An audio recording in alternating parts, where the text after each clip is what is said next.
around Dodge City and in the territory on west, there's just one way to handle the killers and the spoilers, and that's with a U.S. Marshal and the smell of Gunsmoke.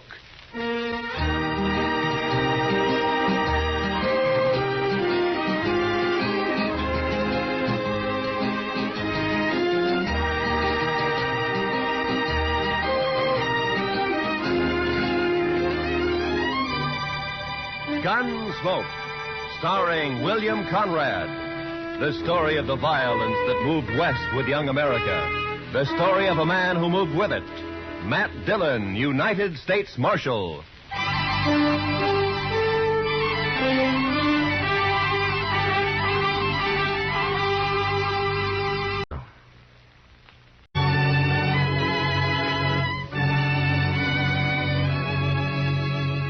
It was over 100 miles back to Dodge, but I figured I could make it easy in a day and a half.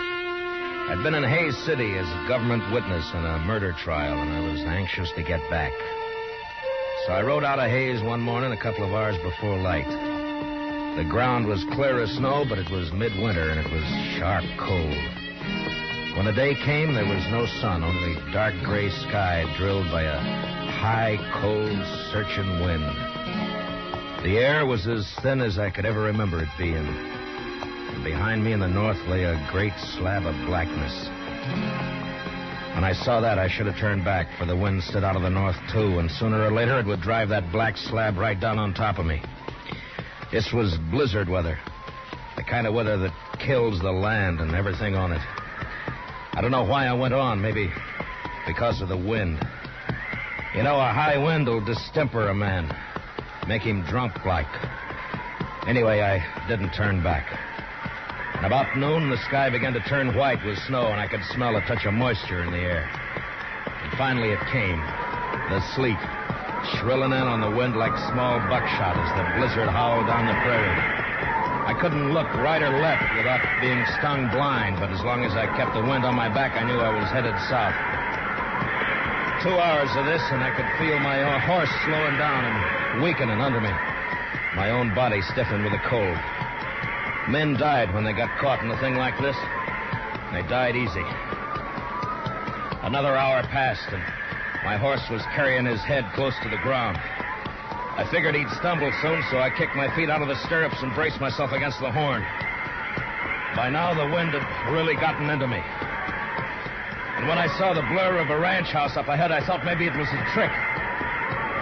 But a few minutes later, we rounded a corner of the place and stood at last in the lee of the storm. I slid down and got up to the door and pounded on it. And I waited. Then I pounded again. Then the door came open, and the figure stood in the light. Who are you? Bring him in, L.V. Any man out in that weather's been made harmless. Get inside. Out of the way, Alfie, you fool. All right, stranger. Hands in the air. High. That's better. Unload him, Alfie.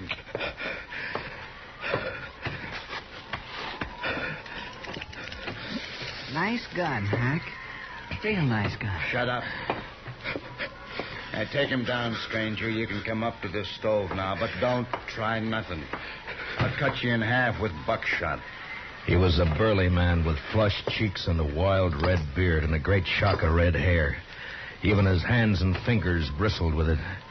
He sat on a stool by the stove, a shotgun across his knees. And his eyes never left me. The other one, Alvy, had a body of an underfed boy, but he was completely bald, and his skin was tight and dry. He looked like a naked skull.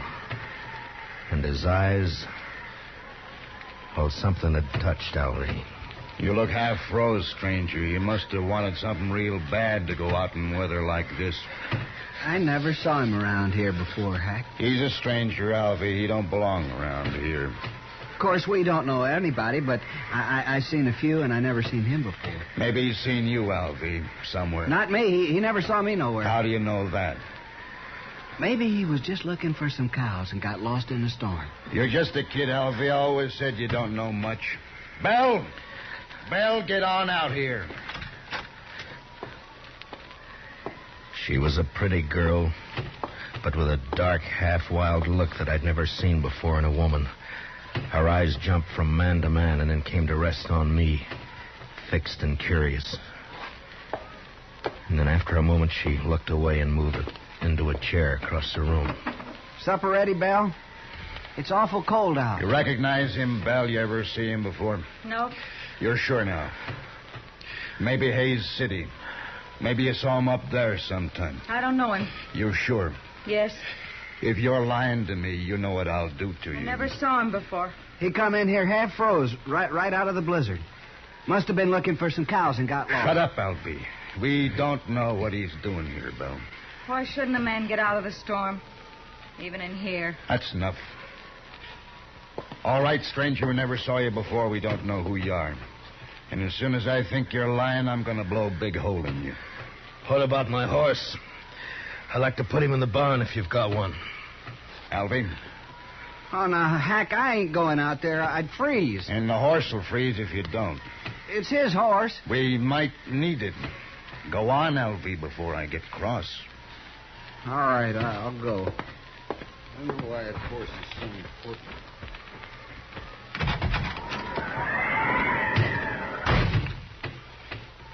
Alvy's a good boy. He'll put your horse up. Thank you. Supper's about ready. Leave it. I want to talk to our friend here first. Maybe we won't have to feed him. Potatoes will get mealy. They better not, that's all. I'm right curious about you, mister. I've noticed that. I'll blow your guts all over the wall. You make fun of me. Don't get me mad, mister. I got the shotgun. The meat'll be boiled to shreds if we don't eat soon.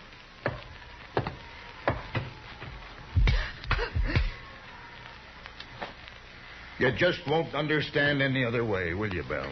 What is it you want to know about me? I can tell, mister, I can handle you easy now. What do you mean? All I got to do is wallop the girl and you'll talk. I don't have to do nothing to you. All right, if I take my jacket off. I've warmed up now. I mind. You might have a gun hid out in there. He can raise his hands. I'll unbutton it. Well, now, that's better. Unload him, Alvy. I'll hide it. No, leave it be. Belle. Come over here, Belle. Drop the jacket, Belle. Now hold out your other hand. Now open it, Belle. Open your hand. That's real bad what you did, Belle. Real bad. You know what I'm going to do? I'm going to put you outside for a spell out in the weather. After supper, after you've cleaned up supper, you can be thinking about it till then.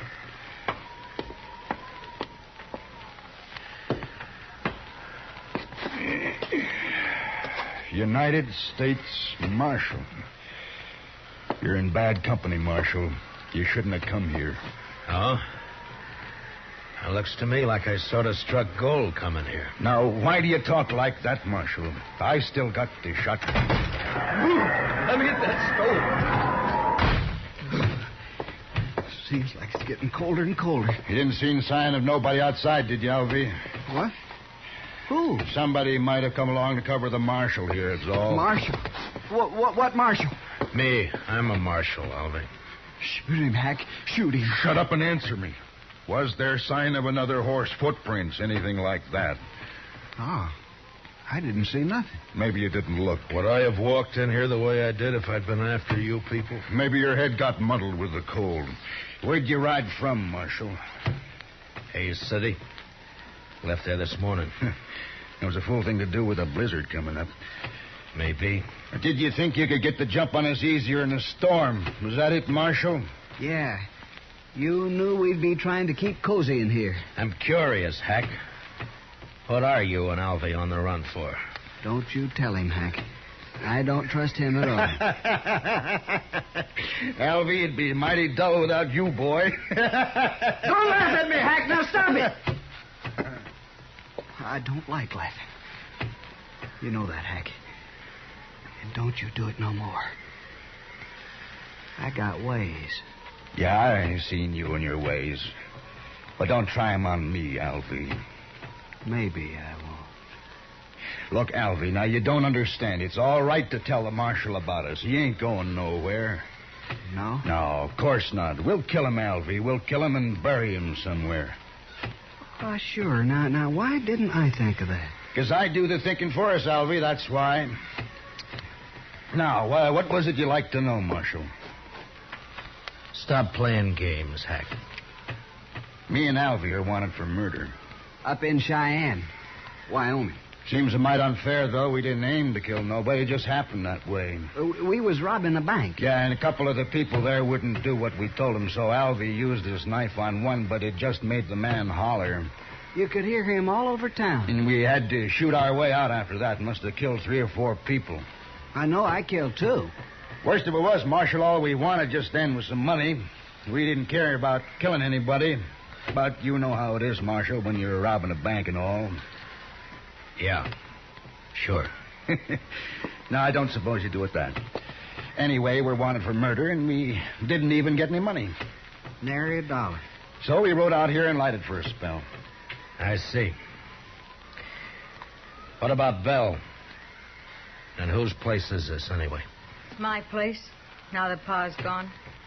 You mean you were living here alone? No. They killed your pa, is that it? Yes. How long ago? I don't know.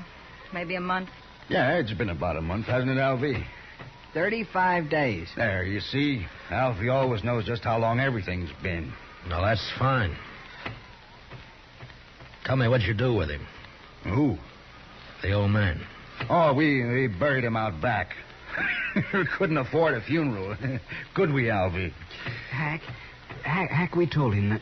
Now let's shoot him. No, I've been thinking it over. People in Hayes City know he started for Dodge, and when he don't show up, they might come looking for him. But you said we'd bury him, Hack. That's what you said. Yeah, that's right, but we can't bury his horse, too. Not in this ground. It's froze solid. And if we turn the horse loose and they find it and can't find the marshal's body, then they'll suspect something. You're pretty smart, Hack. Too bad you don't know enough to stop killing people. Too bad for you, anyway. Well, what are we going to do, Hack? I'm getting hungry. That supper won't be fit to eat. Shut up. One more word out of you, Bella, and I'll whoop you good. Come on, Hack. I'm really hungry. No, listen to me, Alvy. Now, my idea is to knock the marshal on the head and throw him outside to freeze. Now, he'll keep real good that way. And when the storm breaks, we can carry him off 20 miles or so and dump him on the ground. Look like he got throwed and hit his head and froze. Oh, that's fine, Hack. That's just fine. Then we'll break his horse's leg, make it easier for them to find him. You just don't care about anything, do you, Hack? Just me. Sometimes, Alvy. Sure. But me and Hack are friends, ain't we, Hack? Of course, if it don't go on snowing, we'll have to think of something else. Can't leave tracks for them to follow back there. Oh, Hack, ain't we going to kill him now? Well, sure we are, Alvy. I didn't mean that. Let me hit him, huh? You keep the gun on him, and I'll get up behind and hit him. There was a branding iron around here somewhere. I'll hit him with that. Hack, you sunk pretty far, but I'm sort of wondering just how far. What do you mean? I'm wondering if you're low enough to kill a man before he's been fed. Here it is, Hack. Here, see? I found it. Leave it be, Alvy. We're going to eat first.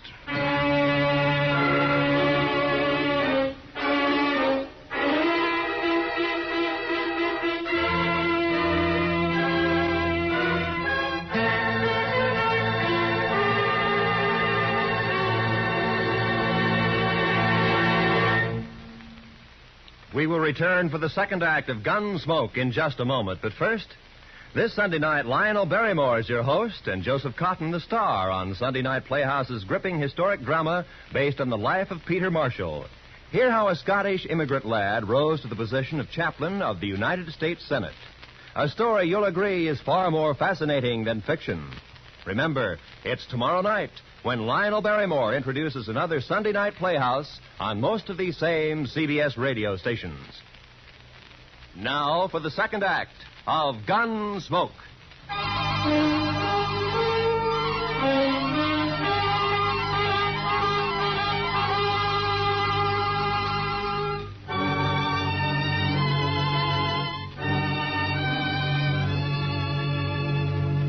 It was only 5 in the afternoon, but the blizzard had darkened the land, and its blackness showed in at the windows.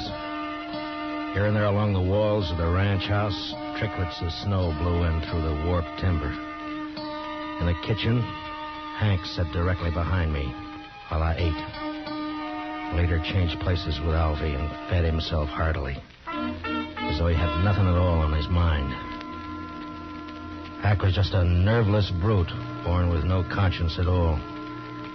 His intelligence was the instinct of an animal that snapped at or killed whatever got in its way of survival. Every living thing was his enemy. And Alvy? Well, there was no way to figure Alvy. Too much of him was missing. My only chance lay in the girl, Belle, even though Hack had pretty well beaten all resistance out of her. Supper was over soon enough, but Hack seemed in no particular hurry to get on with his plans. I've eaten better food on the trail than that. Can't blame me for it. Now, get it cleaned up, Belle. You can talk your head off when you're outside alone, and you're going outside. I'll learn you to heel if I have to break your neck. No, don't do that, Hack. Not till we're ready to pull out, anyway. Why?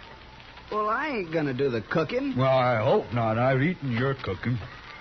My sister was a good cook. Yeah, we should have brought her along, Alvy. No.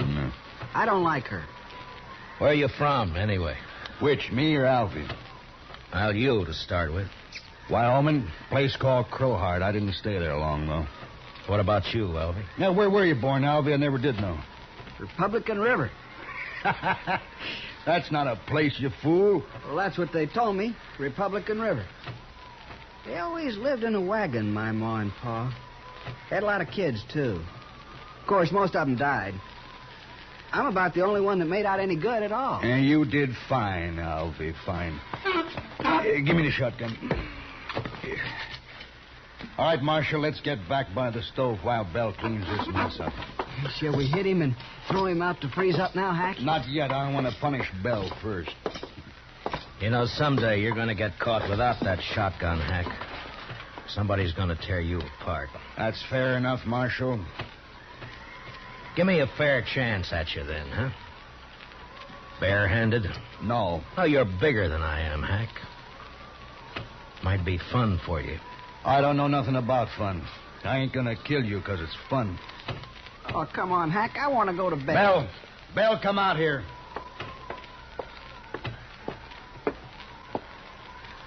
Get outside like I told you. And don't open that door so wide you'll blow the lamp out.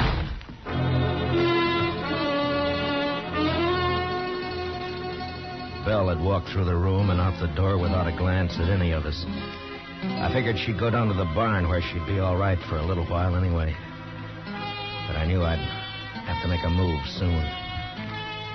I sure wasn't going to sit there like a fall hog and let Alvy knock me in the head whenever he got ready.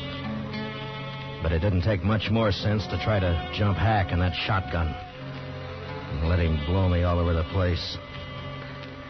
It was a beggar's choice, and the more I thought about it, the madder I got. Hack, I'm sleepy. I'm going to hit him and go to bed. You can do what you want after, but I ain't staying up all night. Alvy's got his mind made up, Marshal, I can tell. Just what do you call his mind, Hack? I got ways to fix you, Marshal. Nah, never mind, Alvy. Wrap something around that iron, otherwise it won't look like he hit his head on a rock. What difference it makes? Do what I say, Alvy. All right, Hack. Here, I'll use this curtain. Now, keep your eyes on me, Marshal. Alvy moved around behind me and was getting a good grip on his branding iron. I leaned slightly forward in the chair and was tensed and waiting for the split second when my instinct had told me to jump. And then suddenly the door was flung wide open and the wind roared in, almost lifting the room as it came. The lamp flared and then went out as I plunged sideways from the chair. Did you hit him, Alvy? Did you hit him? You bloody fool. Don't you try nothing, Marshal. I got some more shells right here. Don't you move now. I crawled across the room and was out the door before Hack could reload. In the snow outside, I stood up and turned to find Belle waiting by the side of the door, a pitchfork in her hand. I couldn't see her face very well in the dark, but I could tell she was shaking with cold. I reached out and took the fork from her and then flattened myself against the wall and waited. I was afraid it was you he shot. That was a smart trick, Belle, throwing the door open that way. He shot Alvy, didn't he? Yeah. Good. I think he's found out I'm not in there. What are you going to do? Wait. Marshal! I'm going to kill you and the girl both now. I waited, praying he'd come through the door before my hands got too cold to hold the pitchfork. And finally, the barrel of the shotgun appeared, waist high, and began to focus way around in our direction. It was stupid of him, but a man behind a gun often gets a false sense of power. I let him shove it out 3 or 4 inches, and then I slammed down on it. Then I jumped into the room. Hack tried to club me with a gun, but he missed. And I got in under him with a fork and lifted him off his feet. And he struggled for a moment like a speared fish and then went limp. And I let him fall. One of the prongs had reached his heart.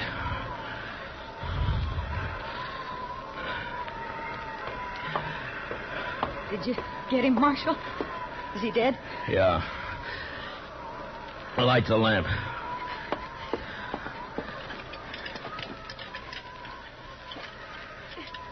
I can't do it, Marshal. My fingers are too stiff. Here, I'll do it.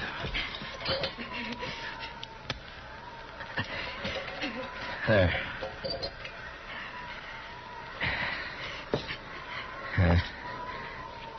Quite a mess in here. Why don't you wait in the kitchen, Belle? I'm all right, Marshal. But I can't help you much till I get warmed up some. Now then, you stay by the stove, huh? I'll lug these people outside. Thank you, Marshal.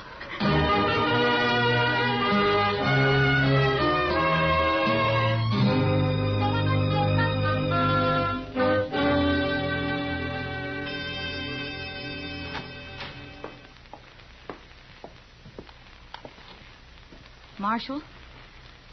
Marshal Dillon. What? Oh. Morning, Belle. Come on out in the kitchen, Marshal. It's warm there, and I got some hot coffee waiting. That sounds good. So it looks like the storm's lifted. It has. The wind's gone, but it's mighty cold out. Well, I don't mind the cold. It's that wind that breaks a man down. There. Get some of that in you.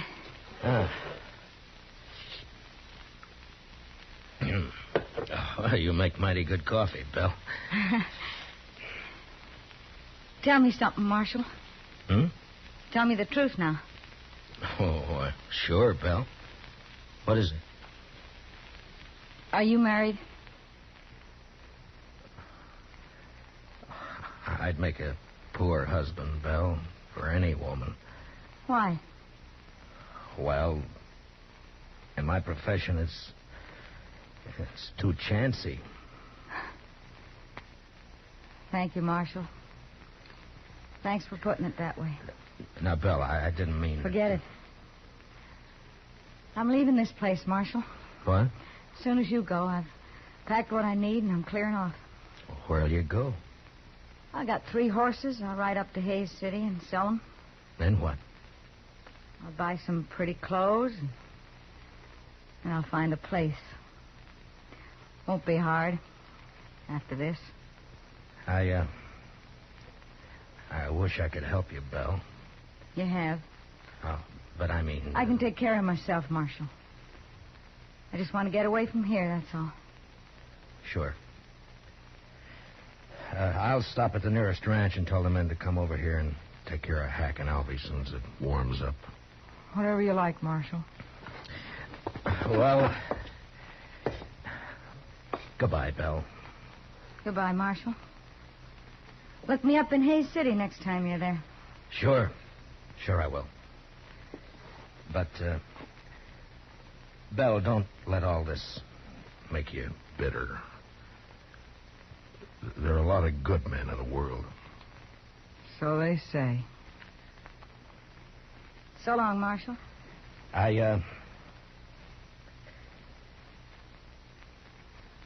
So long, Belle.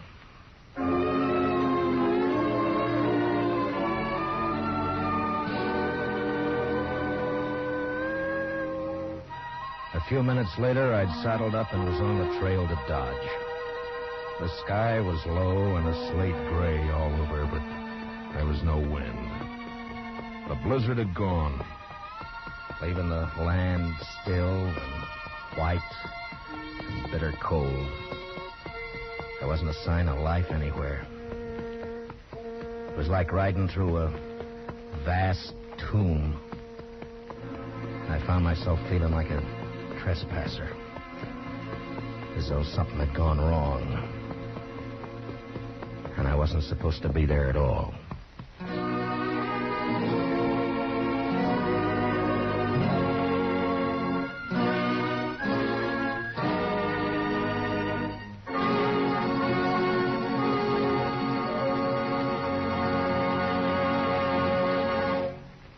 Gunsmoke, under the direction of Norman Macdonnell, stars William Conrad as Matt Dillon, U.S. Marshal. Tonight's story was specially written for Gunsmoke by John Meston, with music composed and conducted by Rex Corey. Featured in the cast were John Daner as Hack, Harry Bartell as Alvy, and Vivi Janis as Belle. Gunsmoke is heard by our troops overseas through the facilities of the Armed Forces Radio Service. Join us again next week as Matt Dillon, U.S. Marshal, fights to bring law and order out of the wild violence of the West in Gunsmoke.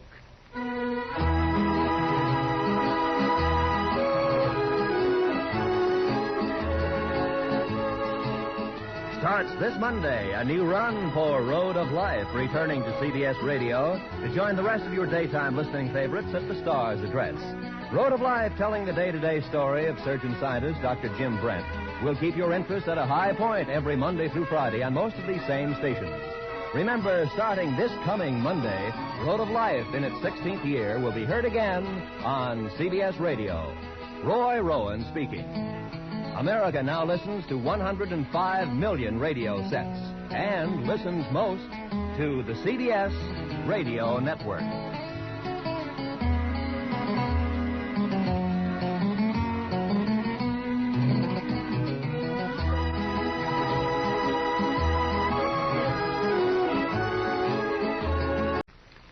Thanks for putting it that way. Now, Belle, I didn't mean... Forget it.